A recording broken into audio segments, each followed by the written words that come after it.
bisa mampus itu nyicil kayak gitu. Itu cara paling cepat untuk jadi kalian miskin. Dan itu yang didoktrin sama orang tua kalian sendiri. Nggak boleh nikah kalau nggak beli rumah, ya kan? Kalau belum beli rumah nggak ada tempat. Ya. Itu belajar dari mana? Ya, harus punya rumah. Sewa aja nggak ada masalahnya kok. Emang kenapa kalau kalian sewa? Gitu. Jadi kalau duit kalian belum bener-bener banyak, kapan lu beli rumah? Jadi banyak hal-hal kayak gini yang diajarin orang untuk bikin orang tuh makin miskin. Salah satunya adalah beli rumah. Lu nggak tambah kaya kok dengan beli rumah. Itu uangnya malah bukan rumah lu yang naik harganya. Ya. Jadi rumah tuh cuma capital gain 3-4%. Lu bisa bayangin nggak sih lu beli rumah 2 miliar, terus orang kan bilang, oh tapi kan rumah nanti bisa disewa. Lu beli rumah 2,5 miliar, lu sewa 50 juta, itu istimewa di mana? Sebulan cuma dapat berapa lu? Udah itu ntar kalau ada yang rusak dia telepon lu, itu investasi di mana? Gua nggak ngerti itu investasi di mananya. Kecuali lu mau ngomong lu bangun real estate itu kayak lu ada added value, lu bikin beach club kayak lu bikin misalnya office building, ya kan? Lu sewain office. Tapi kalau lu cuma sekedar bikin rumah lu mau sewain, lu mau kosongan, udah dari lu mending investasi yang lain aja, jangan beli rumah. Dengan lu investasi di rumah bahkan, ya, buat lu orang-orang kaya bumur-bumur yang investasi di rumah ya, yang taruh uangnya 2,5 M di rumah, terus kalau sewain 50 juta ya, dengan yield nggak berguna kayak gitu, lu cuma bikin susah ya, anak-anaknya seumuran gua. Lu bikin susah orang-orang yang beneran perlu mau beli rumah gitu. Jadi mereka nggak bisa beli rumah karena lu investasi di aset yang nggak berguna. Ini gue juga bakal bukain mata kalian tentang scam yang diajarin kita dari kita kecil bahkan. Ya ini scam semuanya. Kita diajarin dulu, ingat nggak, piramida kesehatan ya, nanti gua akan tunjukin di sini ya. Ini adalah piramida yang diajarin waktu SD. Di bawah itu ada, kan kalian perhatiin tuh ya kan, ada gandum, ada nasi ya. Jadi di bawah tuh kan ada karbo tuh kan, nasi ya kan, ada gandum, ada roti. Di atas itu ada buah tuh kan situ, terus ada buah, ada ini lagi kalau gua nggak salah sayur gitu kan. Di atasnya itu ada daging sapi ya kan, ada poultry, ada susu ya, ada keju ya, ada yogurt juga, dan paling atasnya ada lemak ya, ada minyak dan lain-lain. Kalian tahu nggak itu siapa yang bikin? Scam ini siapa yang bikin? Kalian pasti ingat diajarin pas SD. Piramida ya kan? Piramida makanan. Ini gue nggak tahu ya, pemerintah tuh selalu nyalain orang. Kalau misalnya harga barang tambah mahal, mereka nyalain orang. Padahal itu mereka yang bikin. Jadi kan kita tahu, gue jelasin tadi Consumer Purchasing Index atau CPI itu adalah basket dari sebuah produk dan jasa. Nah kita balik lagi nih ke tahun favorit gue selalu, 1971, di mana uang itu dilepas dari emas ya. Jadi uang dulu di-pack sama emas, sekarang dilepas, dolar tuh free floating sendiri. Waktu itu kita tahu CPI itu naik ya, dan CPI itu paling penting di CPI apa? Ya itu biasanya basket makanan. Cara turunin gimana? Gimana caranya dia dorong itu turun CPI-nya. Ini lu boleh cari di buku sejarah, lu boleh cari di Google ya. Jadi Presiden Richard Nixon waktu 1971 itu pilih Secretary of Agriculture, itu namanya Earl Butz ya. Dan Earl Butz ini yang merevolusi waktu itu ya, piramidanya dia yang buat waktu itu piramidanya. Jadi policies yang dikasih nih sama Earl Butz ya, ditambah suku bunga rendah waktu itu yang mengakibatkan itu booming petani. Jadi mereka untuk ekspansi ya, mereka punya lahan, mereka banyak pakai hutang untuk produksi. Jadi wheat itu waktu banyak banget diproduksi ya.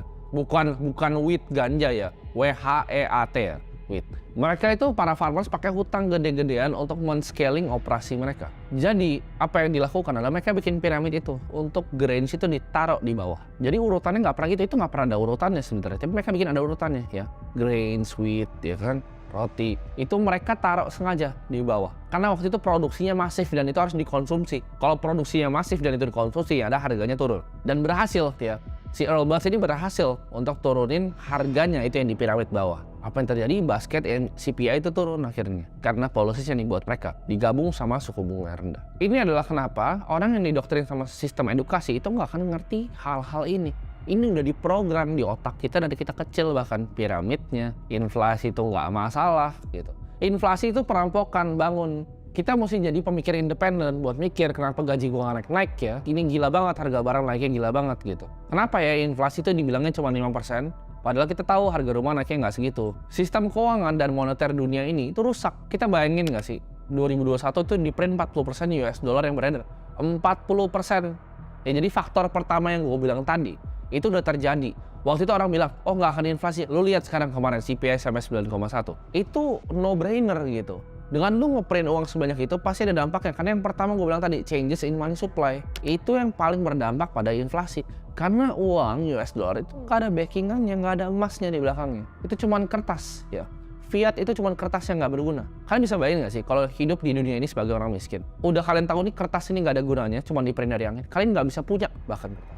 Gue yakin ya, kalau semua orang di dunia ini sadar akan hal ini, itu akan terjadi revolusi besok pagi. Nah, sekarang kita pikir, alasan apa yang dia harus punya untuk bisa mencetak 40% uang tadi? Yaitu penyakit yang waktu itu nutup satu dunia. Jadi apakah penyakit yang cuma kedok untuk bisa ngeprint uang? Ya kita nggak tahu jawabannya. Gini deh biar simpel. Gue bilang kan revolusi besok pagi. Coba gini, semua harga barang di dunia ini, ya misalnya jadi ada Aqua gitu kan, ada Indomie.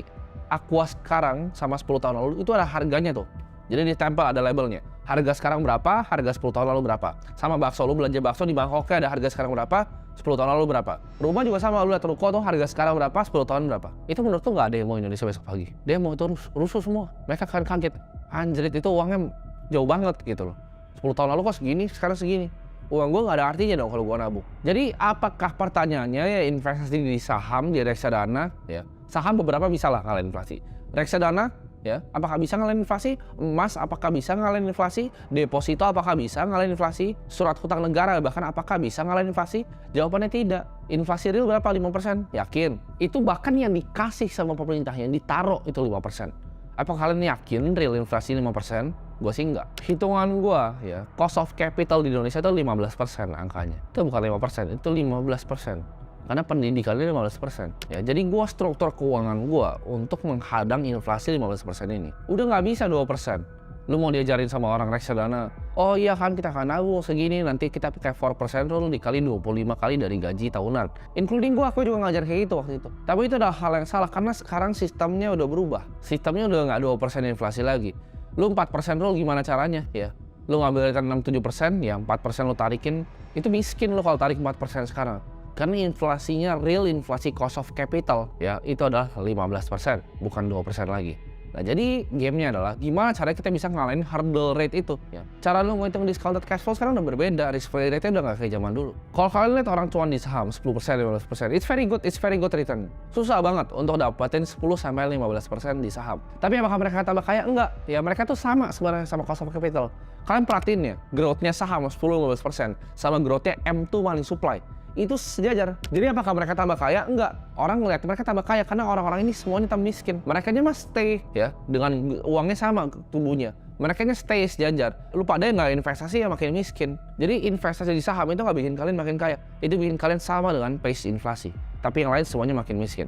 Karena compounding interest itu bekerja dua arah. Kayak pedang mata dua. Itu bisa ke atas dan bisa ke bawah. Maksudnya apa? Kalau kita hitung bunga majemuk 15% cost of capital tahun ke tahun, setiap 3 tahun uang lu setengah. Kok setengah bukan yang 42%, itu bunga majemuk, lu pelajarin.